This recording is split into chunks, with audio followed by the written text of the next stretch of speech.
Hi friends, my name is Ajay Saxena and I have had more than 30 years of experience in varied sectors ranging from rural development, agriculture development to the hardcore infrastructure financing.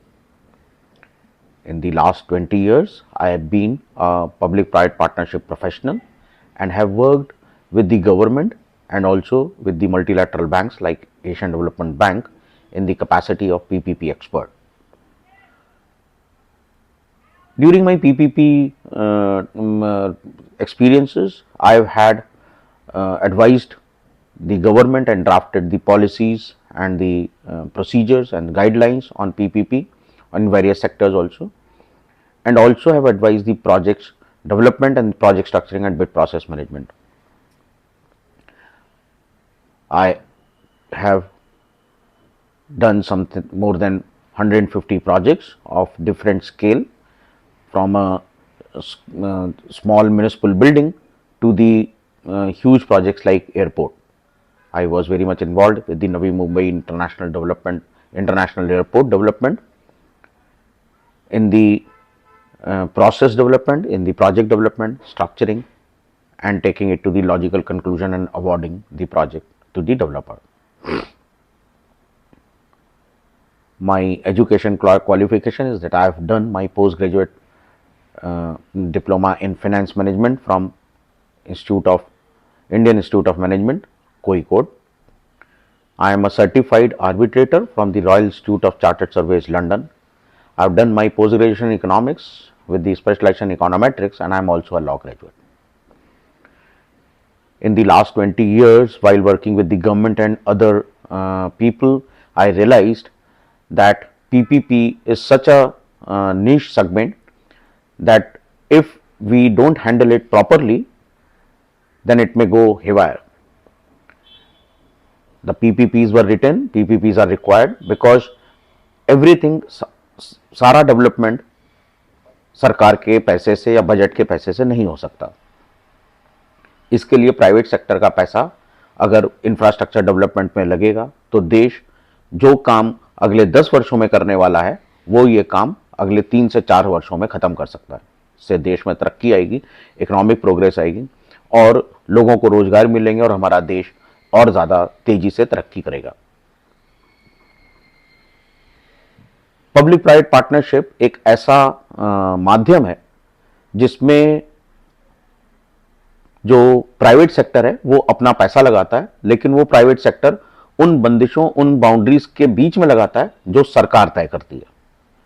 क्योंकि ये जो projects हैं ये public welfare के projects होते हैं और इनको उन्हीं तरीके से करना होता है जिस तरीके से सरकार यदि अपने पैसे से करती तो उसको करना होता. ये तो बात सही है कि पब्लिक प्राइवेट पार्टनरशिप से जो प्रोजेक्ट किए जाएंगे या उनकी जरूरत इसलिए भी है क्योंकि सरकार हर काम अपने पैसे से नहीं कर सकती. तो क्या हम पीपीपी के बगैर कोई काम नहीं कर सकते? तो ऐसा नहीं है, ऐसा बिल्कुल भी नहीं है. हम पीपीपी के बगैर काम कर सकते हैं. जैसे कि अगर हमें पता है कि हमको ये 4 रोड बनानी है तो हम वो 4 रोड हमारे बजट में पैसा निकाल के बना सकते हैं. लेकिन हमको अनुभव ये दिखाता है कि जब भी सरकार कोई काम करती है तो उसके लिए वो पहले बजट बनाते हैं और बजट टैक्स पेयर्स की मनी से आता है.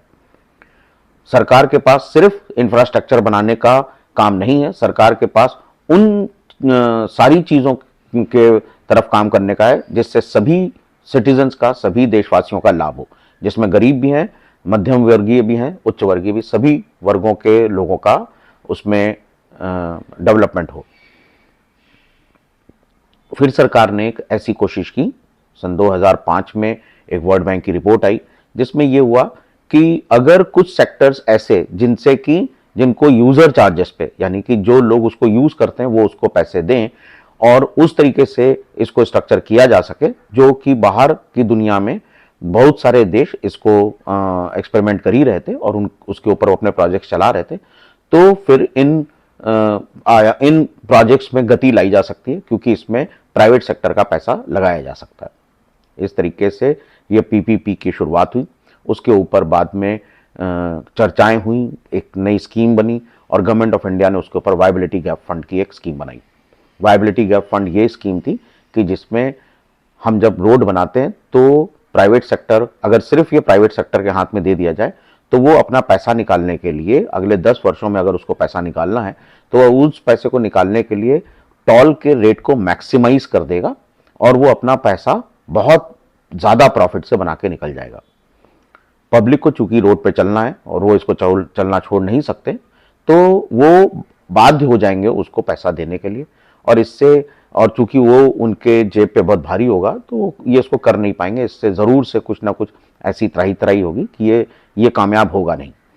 इसके लिए पीपीपी का जो मेन अंग है वो, उसको समझने के लिए हमको ये समझना होगा कि चूंकि पीपीपी में जो भी काम होते हैं, पब्लिक प्राइवेट पार्टनरशिप में जो भी इंफ्रास्ट्रक्चर डेवलपमेंट के काम होते हैं, ऑपरेशन के काम होते हैं, उनकी एक तरीके से मोनोपोली होती है और ये मोनोपोली सरकार के द्वारा क्रिएट की जाती है।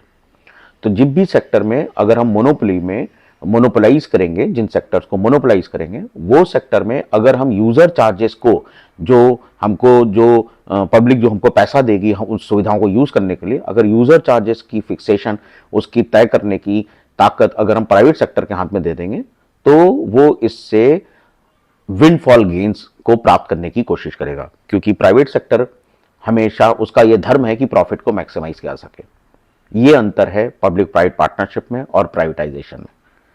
प्राइवेटाइजेशन में वो अपने धन को मैक्सिमाइज कर सकता है, पब्लिक प्राइवेट पार्टनरशिप में वो उतना ही धन प्राप्त कर सकता है जो एक एलिजिबल प्रॉफिट के रूप में न्याय संगत रूप से उसको दिया जा सके।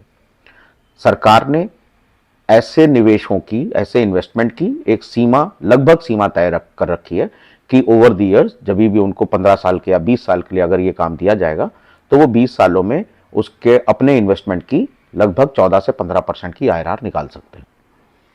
IRR internal rate of return होता है, यानी कि उसको साल दर साल जो फायदा हो वो 14 से 15% के बीच में हो, तो वो आकर के हमारे सरकार के साथ भागीदारी करेगा, उसको वो पैसे से भागीदारी करेगा, उसको कंस्ट्रक्शन में, ऑपरेशन में और मेंटेनेंस में भागीदारी करेगा। जब मैं ये काम कर रहा था तो मुझे एहसास हुआ कि ये चूंकि एकदम नई प्रकार की प्रोक्योरमेंट व्यवस्था है, इसको जानने वाले लोग बहुत कम हैं सरकार में। हम लोग जो सरकार के साथ में काम करने आए थे एशियन डेवलपमेंट बैंक से, हमारे लाने का सरकार का यही एक उद्देश्य था कि हम लोग government of India, ministry of finance, department economic affairs की तरफ से आए थे और एडीबी ने हमको सेलेक्ट किया था। तो हम लोग डिफरेंट स्टेट्स में गए, एक एक्सपर्ट डिफरेंट स्टेट्स में, डिफरेंट मिनिस्ट्रीज में गए। उद्देश्य यही था कि भारत सरकार ये जानती थी कि इस प्रकार की नई व्यवस्था शुरू करने से, नई प्रणाली, नया प्रोसीजर शुरू करने से ये शायद संभव नहीं होगा कि अचानक से सरकार के जो लोग इतने पुराने तरीके से प्रोक्योरमेंट कर रहे हैं, पुरानी व्यवस्थाओं से, उनको अचानक से एक नई प्रवृत्ति समझ में आ जाएगी। इसके लिए एक्सपर्ट्स को लाया गया और हमने उनके साथ में काम किया। हमारा अनुभव अलग, बिल्कुल एक मिश्रित अनुभव रहा। कहीं कहीं बहुत सक्सेस थी, कहीं बिल्कुल ही फेलियर था, कहीं पे बड़ा मिश्रित सा था, हमको खुद समझ में आता नहीं था। फिर हमने देखा कि जो पीपीपी है उनकी सफलताओं डिफरेंट लेवल पे सफलताएं अलग अलग प्रकार की होती हैं। सबसे बड़ी सफलता हमको ये लगती थी कि हमने एक बहुत बढ़िया प्रोजेक्ट को डेवलप कर लिया और हम उसको मार्केट में लेकर उसकी हमने बड़ी कॉम्पिटिटिव बिड करा दी। तो पहली सफलता होती थी कि हमें कम से कम 5 से 7 बिड आ गई और उसमें से एक सक्सेसफुल बिडर आ गया। फिर हमारी दूसरी सफलता हमने देखा जब कंसेशन एग्रीमेंट, हम जब उसके साथ एग्रीमेंट साइन कर लेते थे। एग्रीमेंट साइन करने को सफलता मैं इसलिए बोलता हूं क्योंकि सरकार में एक बार जैसे ही हम बिड को पूरा कर लेते हैं तो उनके अपने प्रोसेस हैं और वो सही भी है, क्योंकि वो टैक्स पेयर्स की मनी के को यूज करने का काम से ही प्रोजेक्ट करते हैं। उनको निर्णय टैक्स पेयर्स की मनी के ऊपर लेना होता है, उनको अपनी पॉकेटेड मनी के ऊपर निर्णय नहीं होता। तो वहां प्रोसीजर्स हैं, वहां अप्रूवल के सिस्टम्स हैं, उन सिस्टम में जाकर के और फिर उसको समझने के लिए उसके एक के ऊपर एक उनके चरण होते हैं और उसको पूरा करने के बाद फिर वो एग्रीमेंट फाइनली साइन होते हैं। एग्रीमेंट साइन होने के बाद ये पहली सफलता होती है। एग्रीमेंट साइन होने के बाद वो चूंकि पैसे की व्यवस्था उस व्यक्ति ने करनी है जिसने ये प्रोजेक्ट को जीता, उस इंस्टीट्यूट ने उसको जीता, वो बैंक के पास जाकर के इसके लोन लेने की कोशिश करता है। इसके लिए उसको लगभग 6 माह का समय दिया जाता है और हमारे देश में या पूरे देशों में व्यवस्था इस प्रकार की है कि बिडिंग के समय में बैंक इन्वॉल्व नहीं होता। और जब बैंक के पास प्रोजेक्ट जाती है फाइनेंस करने के लिए तो वो पहले से ही साइन हो चुकी होती है, तो बैंक को अब उसमें कुछ करने का मौका मिलता नहीं। और बैंक असल में देखा जाए तो इसका बहुत बड़ा स्टेक होल्डर होता है, क्योंकि वो 70%, अगर हम इसको डेट इक्विटी पे स्ट्रक्चर करते हैं किसी भी प्रोजेक्ट को, तो 70% का लोन होता है और 30% का इक्विटी होता है। उसके बाद जो पैसा अगर हम रिकवर नहीं कर पा रहे हैं तो वो हमें कैपिटल ग्रांट के ऊपर में दिया जाता है, जो कि 40% से ज्यादा नहीं होता। तो हम किसी भी हालत में देखें तो बैंक का हमेशा से शेयर ज्यादा होता है, और व्यवस्था इस प्रकार की है कि बैंक बिडिंग के प्रोसेस में शामिल नहीं होता है और बैंक बाद में आता है। बहुत बार हमने देखा कि इसमें बहुत दुश्वारियां आती हैं, और इतने प्रकार से अलग अलग तरीके से लोग प्रोजेक्ट की स्ट्रक्चरिंग करते हैं, प्रोजेक्ट की डेवलपमेंट करते हैं, और उनको पता नहीं होता, तो उसमें गलतियां होने की बहुत संभावना होती हैं। बहुत से अच्छे ऑफिसर्स को, बहुत ही अच्छे प्रोफेशनल्स को गवर्नमेंट में मैंने देखा, वो पीपीपी सिर्फ इसलिए नहीं करते कि अगर इसमें गलती हो गई और आगे के 20 वर्षों के लिए मैंने कोई गलत एग्रीमेंट साइन कर लिया, तो पता नहीं कौन से 20 वर्ष के, कौन से 19वें या 5वें 7वें 15वें वर्ष में कोई ऑडिटर आएगा और वो बाल की खाल निकालेगा और उनको क्वेश्चन किया जाएगा, और वो कहाँ होंगे उस फाइल की, या उनको कितनी जानकारी होगी, वो कैसे करेंगे। तो कई लोग इसमें संकोच में आगे भी जाते नहीं हैं। और एक बात की मैंने कमी देखी कि पीपीपी के इतने नए नए परिभाषाएं लोग अपने अपने मन से बना करके काम करते हैं कि उसकी कोई एक, क्योंकि उसकी आज तक कभी भी गवर्नमेंट ऑफ इंडिया में कोई पॉलिसी बनी नहीं, कोई यूनिफॉर्म पॉलिसी है नहीं। उन्होंने एक वीजीएफ स्कीम बनाई थी, तो उसकी अलग अलग प्रकार से लोग व्याख्या करके अलग अलग तरीके की स्ट्रक्चर बना करके पीपीपी भेजते हैं। बहुत सारे मसलों में मेरे पास केस आते हैं जब पीपीपी हो चुके होते हैं, और वो जब उनके ऊपर एक विवाद खड़ा हो जाता है, तो विवाद के समय आते हैं, और जब मैं उस प्रोजेक्ट को देखता हूं तो मुझको लगता है कि इसमें जरा जरा सी चीजें अगर प्रोजेक्ट डेवलपमेंट के समय पर ध्यान दे दी गई होती तो ये वाला विवाद के सवाल कभी आने चाहिए नहीं थे। ऐसे बहुत सारे लोगों को फिर मैं बहुत सारी ट्रेनिंग सेशन करता हूं, मैं ऑडिटर्स की भी ट्रेनिंग करने जाता हूं, मैं अर्बन इंफ्रास्ट्रक्चर के, मैं दूसरे दूसरे सेक्टर के ऑफिसर्स की ट्रेनिंग करने जाता हूं, और मैं हर बार रियलाइज करता हूं कि ये थोड़ी थोड़ी सी चीज़ें अगर इन लोगों को समझ में आती, जैसे जिस तरीके का उत्साह वो लोग मेरी ट्रेनिंग में दिखाते हैं, तो उनको अगर ये पता चल जाता, और उनको बहुत बाद में लगता है अरे हमको थोड़ा सा पता होता तो हम इसको अच्छे से बना सकते थे। ये सोच के मेरे मन में एक ये विचार आया कि जहाँ कहीं पे मैं एडवाइस करता हूँ, जहाँ कहीं पे हमारे जैसे कुछ एक्सपर्ट्स हैं जो कि गवर्नमेंट के साथ हैं या उनको प्रोजेक्ट स्ट्रक्चरिंग में मदद करते हैं, वहाँ तो ठीक है, क्या हमारे जैसे लोग क्या हर जगह जा करके लोगों को बता पा रहे हैं, क्या वो अच्छी प्रोजेक्ट कर पा रहे हैं? मेरा एक प्रयास, फिर मैंने सोचा कि मैं एक प्रयास करता हूँ कि मैं इन पीपीपी के जो विशेष तत्व हैं, जो विशेष एलिमेंट्स हैं, उनके ऊपर ऐसा एक वीडियो बनाऊं जिसको मैं फ्रीली अवेलेबल कराऊं दूसरों को, और वो इस माध्यम से अगर कुछ लोग अच्छा काम करने के लिए कुछ इसको जानना चाहते हैं और इसका और प्रयोग करना चाहते हैं तो वो इससे लाभ उठा सकते हैं। ये मेरा प्रयास है, और आज प्रथम चरण में मैं सिर्फ पीपीपी क्या है और वो क्यों किया गया, ये व्यवस्था क्यों लाई गई, जिसके ऊपर थोड़ी सी चर्चा हम लोग कर ही चुके हैं, तो ये क्यों और ये क्या है और इसको कैसे करते हैं, इसके ऊपर एक छोटा सा अध्याय हम लोग आज इसको चर्चा में लाएंगे।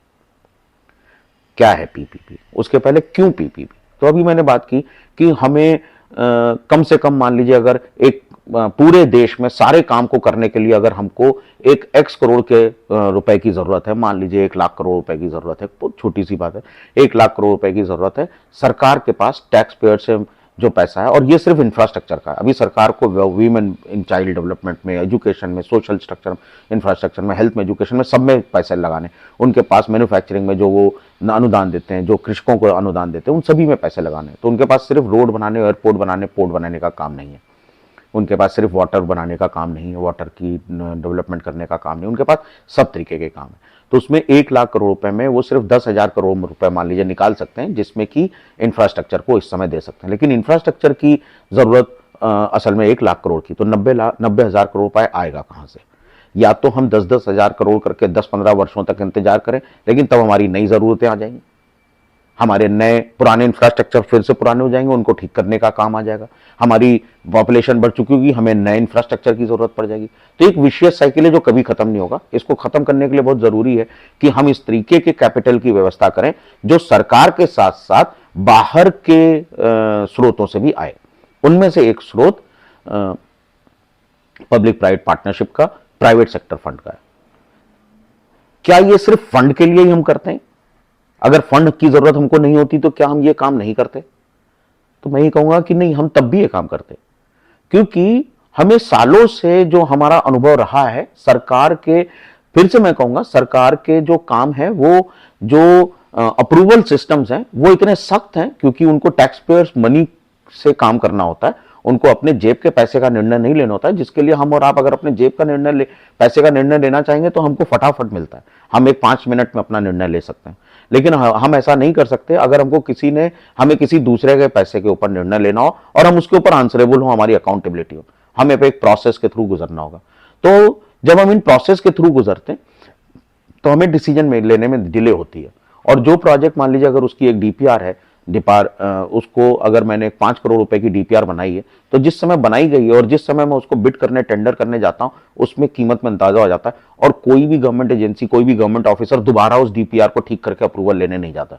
वो डीपीआर को बिड कर देता है, उसके ऊपर की बिड आती है, फिर उसको समझाने की कोशिश करता है, इसमें एक नया समय लगता है, फिर वो उसके निर्माण की तैयारी करता है, और वो जब भी किसी भी कॉन्ट्रैक्टर को काम देता है तो कॉन्ट्रैक्टर पैसा लेकर के काम करता है।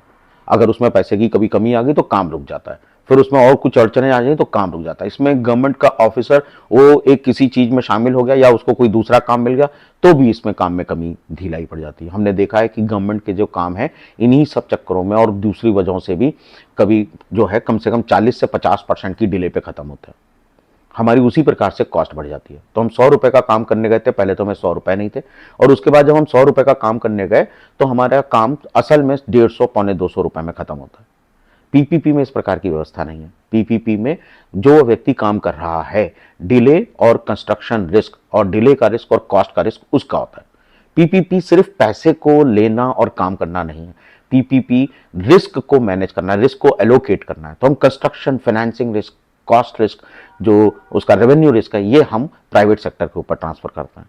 और फिर बहुत सारे गवर्नमेंट ऑफिसर्स को ये लगता है कि अब तो हमने पीपीपी ऑपरेटर लिया तो हमारा कोई काम नहीं है। जिस दिन हम ऐसा सोचेंगे तो वो प्राइवेटाइजेशन ही की तरह होगा, उसमें हमारी गलती है। ये एक welfare state of the government हम हैं, और हम पब्लिक वेलफेयर का काम कर रहे हैं। ये प्रोजेक्ट जिंदगी भर हमारा ही रहने वाला है। इसलिए आप कभी भी ये नहीं पाएंगे पीपीपी पे किसी भी स्ट्रक्चर में जो एसेट की ओनरशिप है वो कभी भी ट्रांसफर नहीं होती। ऐसे करके बहुत सारे छोटे छोटे से वो हैं कॉन्सेप्ट हैं जो लोगों को ना मालूम होने की वजह से वो गलत तरीके से प्रोजेक्ट के डॉक्यूमेंट में चले जाते हैं, और 2-4 वर्षों के बाद फिर वो विवादों में फंस जाते हैं। इसलिए फिर से मैं ये कहूंगा कि ये मेरा प्रयास है कि मैं पीपीपी के ऊपर जो भी छोटे छोटे कॉन्सेप्ट्स हैं उनके ऊपर अपने छोटे छोटे वीडियोस बनाऊं, और अगर आपको इसमें लाभ मिले तो आप इसको जरूर देखें और इससे लाभान्वित हों। अब मैं आता हूं कि सिर्फ जो हम बात कर रहे थे सिर्फ पैसे के लिए नहीं, सिर्फ पैसे के लिए नहीं, पैसा होने के बावजूद भी हमारी जो एफिशिएंसीज है मैनेजमेंट में और जो डिसीजन मेकिंग में हमारी डिले है। अगर हम ये प्राइवेट सेक्टर के हाथ में डालते हैं और अगर हमने एक अच्छा प्राइवेट सेक्टर लिया है जिसको कि ये काम आता है, तो वो हमको अच्छे से, वो इस काम को अच्छे से करके देगा। So it is not only efficiency, it is not only fund, it is the efficiency also for which we do the PPPs. We do the management contracts under PPP where no capital cost required, capital investment is required, but we just transfer the management. आपने कई बार देखा होगा, आपने सुना होगा कि metro तो सरकार ने बना दी, फिर उसको ऑपरेशन मैनेज और मेंटेनेंस के लिए प्राइवेट सेक्टर को सौंप दिया। क्यों? क्योंकि प्राइवेट सेक्टर को वो मेट्रो को अभी हमको एक ऐसे रूप में लाना है जहां पे जो कॉस्ट है उससे ज्यादा रेवेन्यू कलेक्ट हो। सरकार के काम में इंसेंटिव्स कम होते हैं, लोगों के पास वो बहुत ज्यादा ध्यान नहीं रख पाते और उनको और बहुत सारे काम होते हैं। लेकिन अगर हम यही प्राइवेट सेक्टर को दे देते तो उसके पास एक ही काम है, सरकार के पास बहुत सारे काम है। जब भी हम ये बात कहें, मैं सभी अपने जो सरकारी लोग हैं उन लोगों से एक बात बहुत ही साफ सुथरा, साफ तरीके से कहना चाहता हूँ, कभी भी ये मत सोचिए कि जब मैं कह रहा हूँ एफिशिएंसी प्राइवेट सेक्टर में ज्यादा होती है तो इसका मतलब लोग एफिशिएंट वहां ज्यादा है, ऐसा नहीं है। अगर मैं मेरा एक छोटा सा एग्जांपल देता हूं, उसको जो भी आप समझ पाएंगे तो आप उससे क्लियर हो जाएंगे। किसी भी क्लास में जो सबसे अच्छे मेधावी, जो इंटेलिजेंट स्टूडेंट्स होते हैं, वो सबसे पहले कंपटीशन पास करके सरकार में जाते हैं। पिछले कम से कम पिछले 10 वर्षों का छोड़ दें, उसके पहले जब से ये आईटी बूम आ गया, फाइनेंस का आ गया, उसके पहले 10 वर्षों के पहले, 15 वर्षों पहले तक सारे लोग, पहले जो भी मेधावी छात्र होते हैं, जो इंटेलिजेंट होते हैं, और आज भी कई सारे स्टेट्स के कुछ लोग सिर्फ सरकार में ही सबसे पहले जाना पसंद करते हैं। तो जब इंटेलिजेंट बच्चा, पढ़ा लिखा, सबसे ज्यादा पढ़ा लिखा बच्चा, सबसे अच्छा बच्चा अगर वो सरकार में गया था तो एफिशिएंसी प्राइवेट सेक्टर में कैसे चलेगी? तो मैंने जो पहले बताया ना, जहां पे अप्रूवल मैकेनिज्म हमारा बहुत स्ट्रांग नहीं होता और हम उसमें इतना हमारी चैनल्स हैं, हमारे उन इतने चरण होते हैं हमको एक डिसीजन को लेने के लिए, वो बस वहीं पर हमारी एफिशिएंसी थोड़ी सी रुक जाती है। अगर हम इसको हटा लें तो प्राइवेट सेक्टर से बहुत अच्छा काम सरकार के एजेंसीज करती हैं। ऐसी बहुत सारी सरकार की एजेंसीज हैं जिन्होंने, जो नवरत्न हैं, जिन्होंने प्राइवेट सेक्टर से बहुत अच्छा उन्हीं के सेक्टर में काम किया हुआ है और वो बिजनेस एंटिटीज बनी हुई हैं। तो वापस आते हैं कि हमें क्या सिर्फ ऐसे कर, तो अगर हम पीपीपी की परिभाषा को ढंग से समझ लें तो शायद हमारा सबसे पहला चरण पार हो जाता है और सबसे पहला कदम हमारा तैयार होता है। आपने कभी भी कोई भी गेम खेला होगा, सबसे पहला जो सबसे पहली बॉल है, जो सबसे पहला खाना खुलना है, जो हम लूडो खेलेंगे तो सबसे पहला कदम सबसे जरूरी, बहुत इंपॉर्टेंट है और वही लेने में हमको बहुत तकलीफ आती है। तो सबसे पहला कदम है हम ये समझ जाएं कि पीपीपी है क्या। तो पीपीपी है, इसकी कोई पॉलिसी नहीं है, लेकिन फिर भी इसकी एक डेफिनेशन सरकार ने बनाई हुई है और उसकी डेफिनेशन इस प्रकार से है। पीपीपी मतलब public private partnerships means arrangement between a government oblique और स्टैट्यूटरी अथॉरिटी और a public authority which is quoted as authority. मतलब पब्लिक हो या पब्लिक अथॉरिटी हो, गवर्नमेंट हो या कोई पब्लिक एजेंसी हो, कोई भी ऐसा जिसमें मिनिमम 50% से ज़्यादा की भागीदारी सरकार की हो, वो सारी चीज़ें, वो सारे एजेंसीज पब्लिक अथॉरिटी में आते हैं।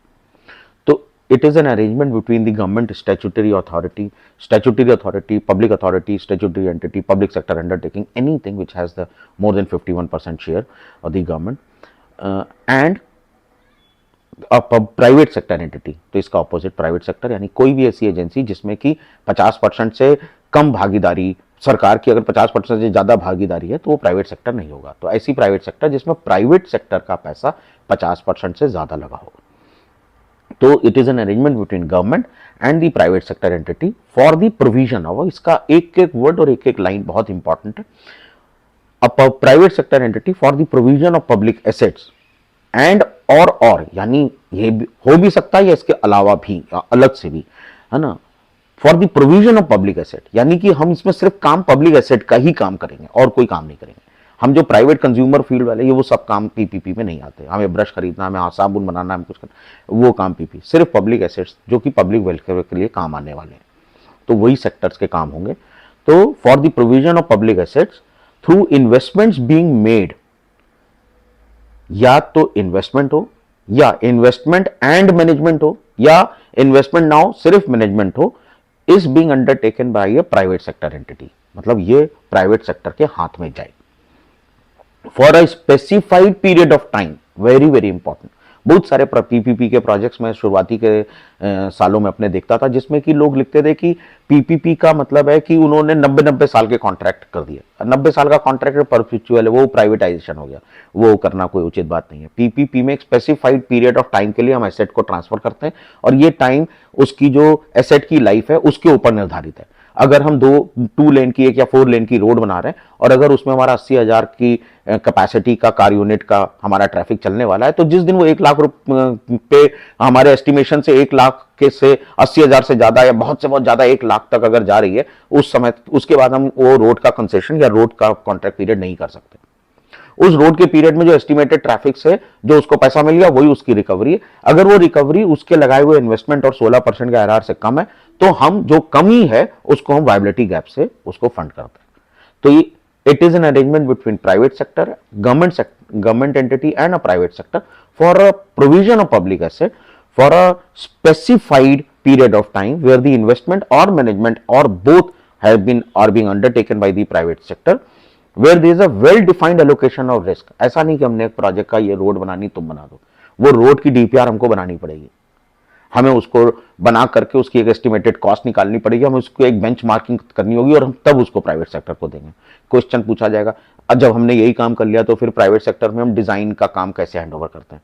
डिजाइन का काम ये नहीं होता कि अलाइनमेंट या कि उसकी चौड़ाई लंबाई वो तय करेगा, लंबाई चौड़ाई स्पेसिफिकेशन सब हम तय करेंगे, हम एक बेंचमार्क डिजाइन बनाएंगे, हम अलाइनमेंट भी तय करेंगे, हम उसको बताएंगे तुम इससे अच्छा करके दिखाओ।